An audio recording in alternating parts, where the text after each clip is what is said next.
पहलगाम का इंसाफ कहा, उससे पहले भी जो हुआ था पुलवामा का, वहाँ का भी नहीं हो पाया था। नहीं नहीं नहीं, ये नहीं लेना चाहिए। हिंदू मुस्लिम का तो सारा कतई नहीं लेना चाहिए। और ये पॉलिटिक्स अगर करना है तो अपनी अपोजिट पार्टी से करिए, कोई मुश्किल नहीं है। लेकिन मतलब जो एक्यूज हैं उनका तो पता ही नहीं चल पा रहा है कि किसने किया क्या किया। इंसाफ तो तब माना जाएगा ना कि जब आप उसको पकड़ करके उसको सजा देंगे। नमस्कार, मैं हयात अब्बास और आप देख रहे हैं 4 PM न्यूज़ नेटवर्क। जैसे कि आप सब जानते हैं कि 11 जून को मोदी सरकार के 11 साल हो जाएंगे और इस 11 सालों में मोदी सरकार ने बड़े दावे किए, लंबी चौड़ी फहरिस्त है उनके दावों की, लेकिन धरातल पे कितने वो पूरे हुए लोगों से जान लेते हैं। क्या नाम है आपका? पूर्विका। मितिका, ये बताइए कि जिस तरह से रोज़गार की बात की मोदी गवर्नमेंट ने, कहा कि हम युवाओं पे ज़्यादा ध्यान देंगे। आज युवाओं की स्थिति क्या है?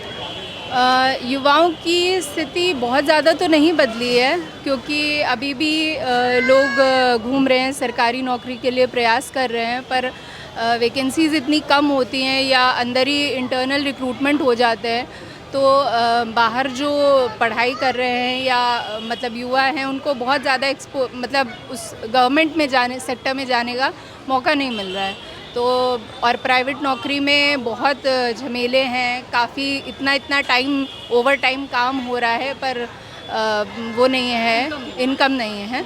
तो लोग अभी भी चाह रहे हैं जैसे सरकारी नौकरी उनकी लगे, मतलब युवाओं की, पर वो युवाओं की दशा अच्छी नहीं है। कहीं ना कहीं रोड पे बैठकर उनको संघर्ष करना पड़ रहा है। कैसे देख रहे हैं जिनके पास नौकरियां हैं, पेपर लीक, तमाम मामले हैं?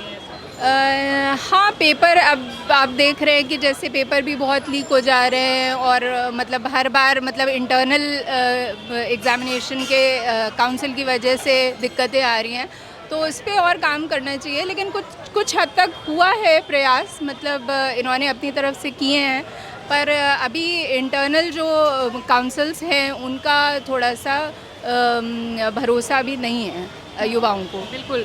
देखिए, महंगाई को लेकर भी सरकार ने बड़े दावे किए। आंटी से जान लेते हैं, मार्केट में आई हैं। ये बताइए, जिस तरह से महंगाई की बात करते हैं, लगातार गैस सिलेंडर सबके दाम बढ़ रहे हैं, इससे आप लोगों के किचन पे कितना फ़र्क पड़ रहा है? हमें तो कोई फ़र्क नहीं पड़ रहा है। महंगाई है कुछ? हाँ, तो महंगाई तो है, सब चीज़ का महंगाई है। मोदी जी ने कहा था कम कर देंगे महंगाई, तो मोदी कहाँ कम करते हैं? कहते तो हैं कोई कम कर दिए, तो कहे से और करे से देखिए आकाश छू हाँ। रहा है इस समय। हाँ? कह रहे सोने का भाव देखिए, इस समय आकाश छू रहा है। जो लेना चाहे तो कैसे लेंगे, उसका दाम तो कम होना ही चाहिए। वो तो कह रहे अच्छे दिन आ गए पब्लिक के, तो खुश होना चाहिए। अरे कहाँ अच्छे दिन आ गए? जिसके पास पैसा है उसके लिए अच्छे दिन है, जिसके पास नहीं है उसके लिए कहाँ है। बाकी पढ़े लिखे युवाओं के लिए कहते हैं हमने रोजगार दिए हैं, क्या इसमें सच्चाई है? अब हम लोग को तो नहीं मिला है तो क्या बता सकते हैं, कहाँ सच्चाई है। अभी हम लोग तो पढ़े लिखे ऐसे ही हैं, प्राइवेट जॉब करते हैं, सरकारी का तो कोई चांस ही नहीं दिख रहा है। युवाओं को सड़क पे धरना क्यों देना पड़ रहा है? चाहे वो शिक्षक भर्ती हो, चाहे UPSC हो, कोई भी।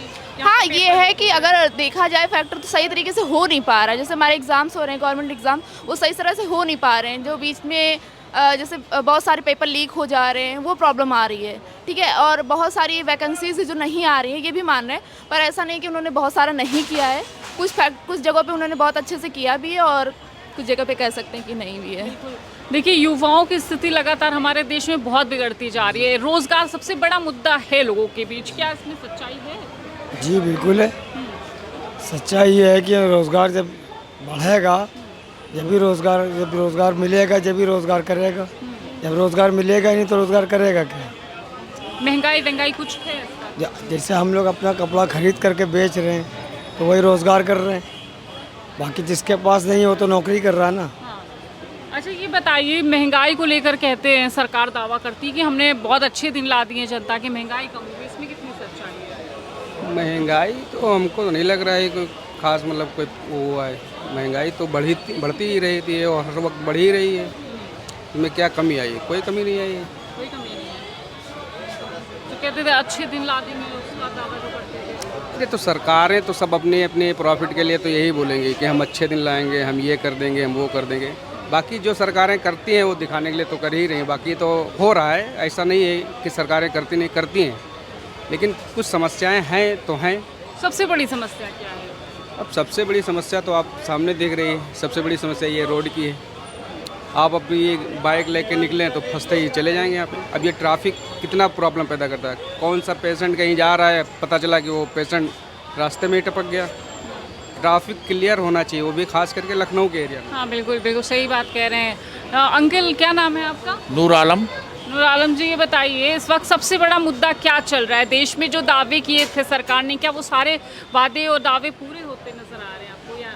नहीं, पूरे तो मैं नहीं हो रहे हैं। अब सबसे बड़ा मुद्दा तो जो पहलगाम का जो था उसका उन्होंने सिंदूर ऑपरेशन कराया, उसको अननेसेसरी जो है और जितना वो वाइड और जितना उसको खींचते हुए ले जा रहे हैं वो उनको नहीं करना चाहिए। उसको तो बहुत दूसरे तरीके से उसको हैंडल कर सकते थे। उसका मतलब जो है पॉलिटिकल शेप में उसको चेंज किया जा रहा है। मतलब अभी तक इंसाफ नहीं मिला पहलगाम का इंसाफ का उससे पहले भी जो हुआ था पुलवामा का, वहाँ का भी नहीं हो पाया था। मतलब जो एक्यूज हैं उनका तो पता ही नहीं चल पा रहा है कि किसने किया क्या किया। इंसाफ तो तब माना जाएगा ना कि जब आप उसको पकड़ करके उसको सज़ा देंगे, पनिश करेंगे। तो वो सब तो कुछ हुआ नहीं है। दूसरी चीज़ें तमाम हुई हैं ऑपरेशन, और ये तो बहुत शुरू ज़माने से चला आ रहा है पाकिस्तान का। सब मालूम भी है कि टेररिज्म वहीं से फैलता है, वहीं से सारी चीज़ें होती हैं, लेकिन उसका कोई सॉलिड सेटिस्फैक्शन वाला इनका मतलब नहीं रहा है। उसको पॉलिटिकल उसमें करके, चूँकि सब सारे इलेक्शंस बिहार और बंगाल और 2 साल बाद यूपी में भी है, उसका अननेसेसरी एडवांटेज मतलब जो है उठाना चाह रहे हैं, जैसा कि अक्सर इस सरकार में होता है। सीज फायर को लेके तमाम विपक्षी दल उस पर सवाल उठा रहे हैं कि नहीं होना चाहिए। हाँ, सीज फायर तो अब एकदम लास्ट मोमेंट में बहुत ज़्यादा तो उसके बारे में नहीं कहा जा सकता, वो क्योंकि ऑपरेशन और मिलिट्री का ये सब मसला है। लेकिन ये है कि वो अगर वार छिड़ी है और चल रही है, वो लोग एट पॉइंट पहुंच गए हैं जहां वो इसको अच्छा फिनिश कर सकते थे, तो वो फिनिशिंग के लास्ट मोमेंट में इसको रोक दिया गया सीज फायर डिक्लेयर करके। अब सीज फायर किसने किया? ट्रंप ने करवाया इन लोग का कि मोदी के साइड से हुआ कि वो वहाँ पाकिस्तान के साइड से हुआ, ये कंफर्म नहीं है। लेकिन होना नहीं चाहिए। मतलब उसका एक रिज़ल्ट जो है, या तो रिज़ल्ट आता है उसका, जो भी ठिकाने थे उन्होंने तो खैर काफ़ी ठिकानों को मतलब जो है डैमेज किया, लेकिन उसके साथ साथ और भी जो मंसूबे थे जो मिलिट्री के, और एक जो जीत का जो एक सर्टिफिकेट होना चाहिए वो नहीं मिल पाया पूरे तरीके से। और अब इसका सब गलत रंग दिया जा रहा है। सिंदूर का तो ये तो कोई मतलब नहीं है, डाइवर्ट किया जा रहा है, पब्लिक का माइंड को डाइवर्ट किया जा रहा है कि वो सिंदूर के चक्कर में मतलब वो दूसरी चीज़ों को क्वेश्चन ना राइज करें, क्वेश्चन ना उठाएं, क्वेश्चन ना बोलें। मेरा क्वेश्चन ये है, लगातार मोदी जी दावा करते हैं या योगी सरकार ये दावा करती है कि हमने बहुत सी सरकारी वैकेंसीज निकाली है लोगों के लिए, लेकिन आज सड़क पे उनको धरना प्रदर्शन करना पड़ रहा है, अपने हक के लिए लड़ाई करना। तो कहाँ कुछ सॉल्व हो पाता है मैम? कुछ भी सॉल्व होता नहीं है। तो इनके वादे सिर्फ रहते हैं, और उसके बाद अगर उसका एजुटेशन शुरू होता है, अगर उसका वो सब, तो ये उसको डाइवर्जन करके कुछ ना कुछ दूसरा टॉपिक, दूसरा इशू ऐसा कर देते हैं कि फिर उसको लोग भूल जाते हैं। माइंड डाइवर्ट करते रहते हैं, चेंजिंग करते रहते हैं, इस वजह से जो है कोई उसका खास जी डाइवर्जन करके, तो उससे जो है वो टू द पॉइंट ना आदमी बात कर सकता है, ना डिस्कशन कर सकता है, और पब्लिक को वो सॉलिड रिजल्ट नहीं मिल पा रहे हैं। ठीक है, डेवलपमेंट्स हुए हैं, इस सरकार में डेवलपमेंट्स हुए हैं, काम भी उन्होंने काफ़ी किया है, लेकिन उसके अपोजिशन में थोड़ा हिंदू मुस्लिम्स करके और थोड़ा सा गलत। और आपने हिंदू मुस्लिम की बात की, ये कोई मुद्दा है हिंदू मुस्लिम ऐसे लोगों के बीच? नहीं, मुद्दा तो नहीं है, लेकिन लोगों को फील तो होता ही है। अब बीइंग ए मुस्लिम मतलब एक फीलिंग्स तो होती है, और उसका इम्पैक्ट तो सारे मतलब वो सारी पब्लिक पे और सारे लोगों पे, सारे जनरेशन्स पे तो उसका जाता ही है। जो हम लोग के फ्रेंड्स वगैरह जो फीलिंग्स जो बहुत पहले था कि जो बिल्कुल ज़रा सा भी इस तरह की कोई फीलिंग्स नहीं थी, कोई सोचता भी नहीं था, आज भी हम लोग सब लोग मिलजुल के ही रहते हैं कॉलोनीज़ में पर्सनली, और किसी का भी ऐसा कोई इशू नहीं है। लेकिन कुछ गैंग है इस टाइप की कि जो ये इस इशू को कंटिन्यू जहर फैलाया जा रहा है समाज में। आपको क्या लगता है कि असल मुद्दों से भटकाने के लिए हिंदू मुस्लिम करना ठीक है? ये पॉलिटिक्स में हिंदू मुस्लिम का सहारा लेना चाहिए कि नहीं, ये नहीं लेना चाहिए। हिंदू मुस्लिम का तो सहारा कतई नहीं लेना चाहिए। और ये पॉलिटिक्स अगर करना है तो अपने अपोजिट पार्टी से करिए, कोई मुश्किल नहीं है। लेकिन एक जनता को हिंदू मुस्लिम में मतलब इसको माइंड डाइवर्ट करके अच्छी बात नहीं है। अब जाहिर सी बात है, हर आदमी सोशल मीडिया पे यूट्यूब पे देखता है, तमाम ऐसे युवा हैं जो उसी पे आके रंग जाते हैं, उसके बाद अपनी पूरी लाइफ बर्बाद कर लेते हैं। कई ऐसे केस भी हुए हैं, आपने सुना होगा, कई ऐसे केस हुए हैं, लेकिन ये हिंदू मुस्लिम की ही वजह से हुआ है। अगर ये ना होता तो शायद ये जो कुछ कांड ऐसे हो गए हैं जिसे तो ये हिंदू मुस्लिम के लिए आप किसको जिम्मेदार हैं?